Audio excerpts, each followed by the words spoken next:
നാവികസേനയെ പരിശോധിക്കാൻ അനുവദിക്കാതിരുന്നതും അതുകൊണ്ട് തന്നെ. തമിഴ്നാട് പുറമേ അവകാശപ്പെടുന്നത് പോലെ മുല്ലപ്പെരിയാറിന് കരുത്തുണ്ടെങ്കിൽ ഇവിടെ വിശദമായ പരിശോധന നടത്തുന്നതിന് എന്താണ് തടസ്സം? നാവികസേന മുല്ലപ്പെരിയാർ ഡാമിന്റെ അടിത്തട്ടിൽ നിന്ന് ചിത്രമെടുക്കുന്നത് എന്തിനു തടയുന്നു? മുല്ലപ്പെരിയാറിൽ നിന്ന് കേരള പോലീസിനെ ഒഴിവാക്കണമെന്ന് എന്തിനാവശ്യപ്പെടുന്നു? ഈ ചോദ്യങ്ങൾക്ക് ഉത്തരം നൽകേണ്ട ബാധ്യത തമിഴ്നാടിനുണ്ട്. അക്കാര്യത്തിൽ തമിഴ്നാട് പിന്തിരിപ്പിക്കുകയാണ് ഉണ്ടായത്. കേന്ദ്ര ഗവൺമെന്റിൽ സമ്മർദ്ദം ചെലുത്തി നേവിയെ കൊണ്ട് പരിശോധിപ്പിക്കാതെ പിന്തിരിപ്പിക്കാനാണ് അവർ ശ്രമിച്ചത്. അതിൽ നിന്ന് തന്നെ അവർക്ക് ആശങ്കയുണ്ട്. ഇത് ലോകത്ത് പുറത്തറിയരുതെന്നുള്ള നിർബന്ധ ബുദ്ധിയും തമിഴ്നാടിനുണ്ട്. മുല്ലപ്പെരിയാർ അണക്കെട്ടിന് തകർച്ചയുണ്ടായാൽ ഒന്നിനു പുറകെ ഒന്നായി നിരവധി ദുരന്തങ്ങൾക്ക് അത് കാരണമാകും. മുല്ലപ്പെരിയാറ്റിൽ നിന്ന് ആർത്തലച്ചൊഴുകിയെത്തുന്ന ജലത്തെ ഇടുക്കി ഡാം താങ്ങി നിർത്തുമെന്ന വാദം അംഗീകരിക്കാനാവില്ല. ഇടുക്കിയും ചെറുതോണിയും കൂടാതെ നിരവധി ഡാമുകളുടെ തകർച്ചയിൽ അത് കലാശിക്കും. 1975 ചൈനയിലുണ്ടായ മഹാദുരന്തത്തിൽ പെൻക്വിനോ, ഷിമാൻഡൻ എന്നീ 2 ഡാമുകൾ തകർന്നു. ദുരന്തത്തിനിരയായ ഹെനൻ മേഖലയിൽ മാത്രം 2,30,000-ഓളം ആളുകൾ മരിച്ചു. ഇടുക്കിയിലും ഇത്തരമൊരു ദുരന്തം ആവർത്തിച്ചാൽ പെരിയാറ്റിലെ നിരവധി അണക്കെട്ടുകളാണ് തകരാൻ പോകുന്നത്. മുല്ലപ്പെരിയാർ പ്രശ്നത്തെ ഇപ്പോഴും ലാഘവബുദ്ധിയോടെ കാണുന്ന എറണാകുളം ഉൾപ്പെടെയുള്ള പ്രദേശങ്ങളിലെ ജനങ്ങൾ യാഥാർത്ഥ്യബോധത്തോടെ കാണേണ്ട പ്രശ്നം ഇതാണ്. മുല്ലപ്പെരിയാർ ഭീഷണി ഉയർത്തുന്നത് ഇടുക്കി ജില്ലയ്ക്ക് മാത്രമല്ല, സ്മാർട്ട് സിറ്റിയെ സ്വപ്നം കാണുന്ന അറബിക്കടലിന്റെ റാണിയെ, കേരളത്തിന്റെ വാണിജ്യ തലസ്ഥാനത്തെ ചരിത്രത്തിന്റെ ഭാഗമായി മാത്രം അവശേഷിപ്പിക്കാൻ കഴിയുന്ന ഒരു മഹാദുരന്തമാണ് നമ്മുടെ കൺമുമ്പിൽ തലയുയർത്തി നിൽക്കുന്നത്. ഇടുക്കി ഡാമിൽ എന്തെങ്കിലും സംഭവിച്ചാൽ ഈ മുല്ലപ്പെരിയാറിന്റെ തുടർച്ചയായിട്ട് ഇടുക്കി ഡാം കൂടെ തകർക്കപ്പെടുന്ന സാഹചര്യം എന്നല്ല, ഒന്നിനു പിറകെ ഒന്നായി ദുരന്തങ്ങളുടെ ഒരു ഘോഷയാത്ര തന്നെ, ഒരു പരമ്പര തന്നെ സൃഷ്ടിക്കപ്പെടാം.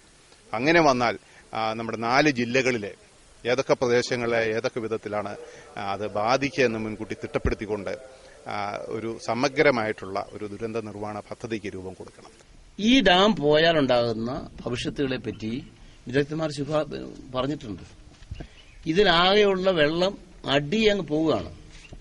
ഇത് പോയാൽ ഇപ്പൊ കിടക്കുന്ന വെള്ളത്തിന്റെ മുകളിലൂടെ അല്ല, സുനാമി വന്നപ്പോൾ എങ്ങനെയാണ് വെള്ളം ഇങ്ങനെ അടിച്ചു കയറി വരുന്നത്.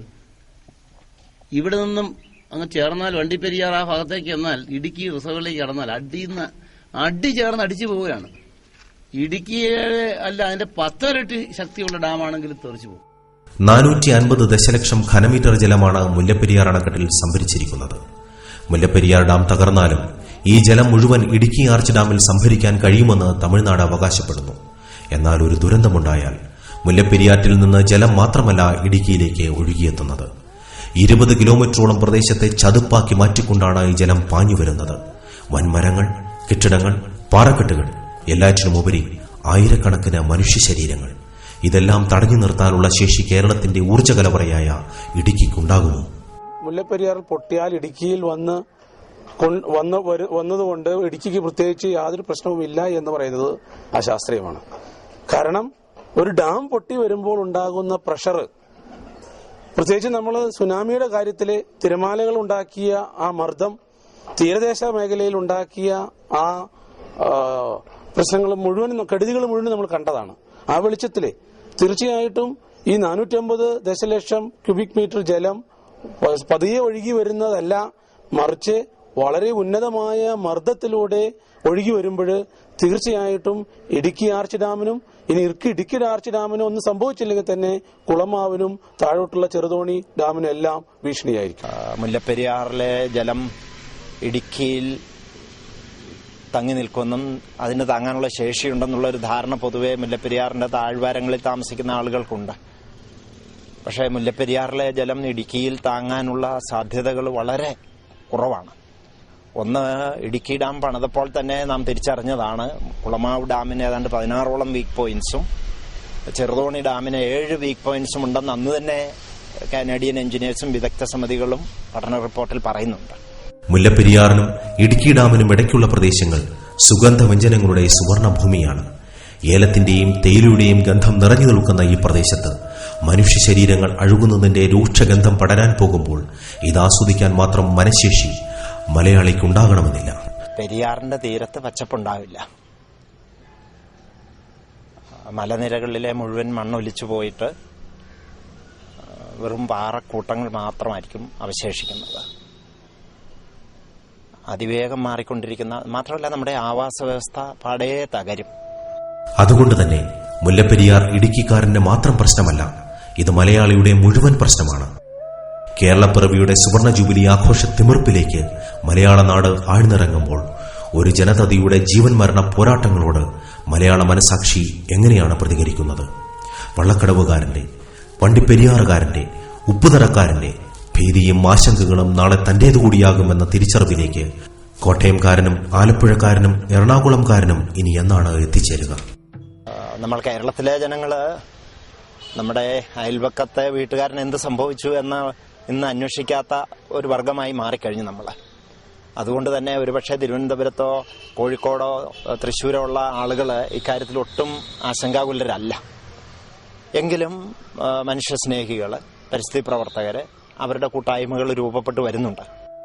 സമര പോരാട്ടങ്ങളിൽ ഉജ്ജ്വല ചരിത്രം എഴുതി ചേർത്ത ധീരന്മാരുടെ നാടാണ് കേരളം. ജീവിക്കാൻ വേണ്ടിയുള്ള പോരാട്ടത്തിൽ ഒരു നാട് പൂർണ്ണമായി ഇപ്പോൾ പങ്കാളികളാവുകയാണ്. തങ്ങളുടെ ജീവന് ഭീഷണി ഉയർത്തുന്ന എന്തിനേയും തകർത്തെറിയാൻ കഴിവുള്ള സമരവീര്യം മനസ്സിലും ശരീരത്തിലും ആവാഹിച്ചുകൊണ്ടാണ് ഈ രണഭൂമിയിൽ ഇവർ നിൽക്കുന്നത്. ഈ ചർച്ച പൊളിയുമ്പോൾ നാം കൂടുതൽ വർദ്ധിച്ച വീര്യത്തോടെ ആയിരങ്ങൾ മാർച്ച് ചെയ്ത് അവിടെ കനാൽ നിർമ്മിച്ചിരിക്കും, അതുപോലെ ബേബി ഡാം പൊളിച്ചിരിക്കും. അങ്ങനെ നമ്മുടെ ജീവനും സ്വത്തിനും സംരക്ഷണം നേടിയിരിക്കും. ഇക്കാലം അത്രയും നടന്ന പോരാട്ടങ്ങളിൽ തങ്ങൾക്ക് താങ്ങായി തങ്ങൾ മാത്രമേ ഉള്ളൂ എന്ന തിരിച്ചറിവ് ഇവരുടെ സമരവീര്യം വർദ്ധിപ്പിക്കുന്നു.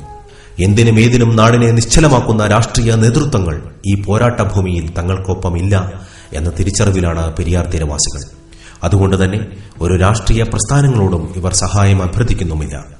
എത്ര കൂറ്റൻ പ്രതിബന്ധങ്ങളെയും തകർത്തെറിയാൻ കഴിയുന്ന ആത്മവീര്യവുമായി ഒരു ജനതതി ജീവൻ മരണ പോരാട്ടത്തിലേക്ക് എത്തുകയാണ്.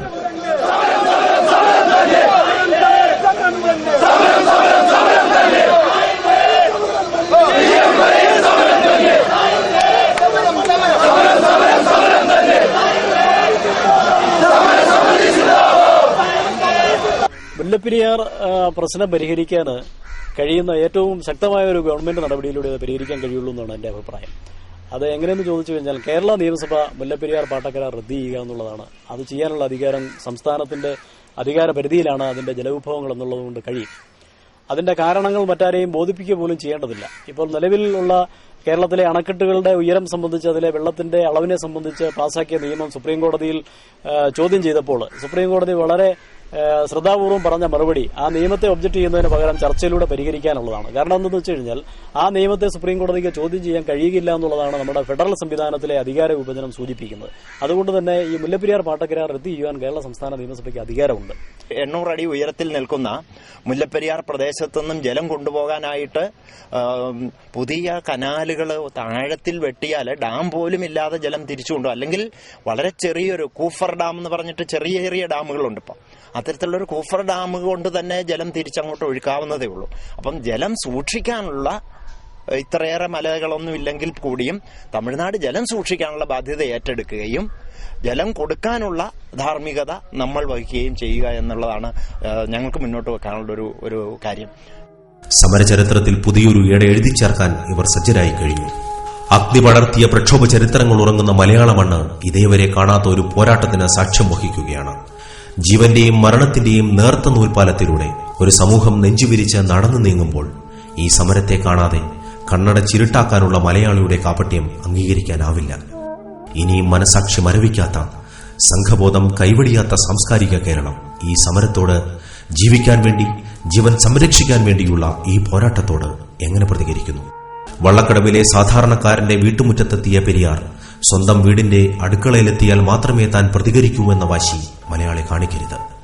കാരണം ഇതൊരു ജനതയുടെ അതിജീവനത്തിന്റെ സമരമാണ്. ഒരു ജനതതി ചരിത്രത്തിലേക്ക് ഒലിച്ചു പോകാതിരിക്കാനുള്ള സമരം. ഇവിടെ ഈ പോരാട്ടത്തിൽ നമുക്കും ഒരു കണ്ണിയാവാം. നന്മയുള്ള മനസ്സോടെ ഇവർക്ക് ഒരു കൈത്താങ്ങാവാം.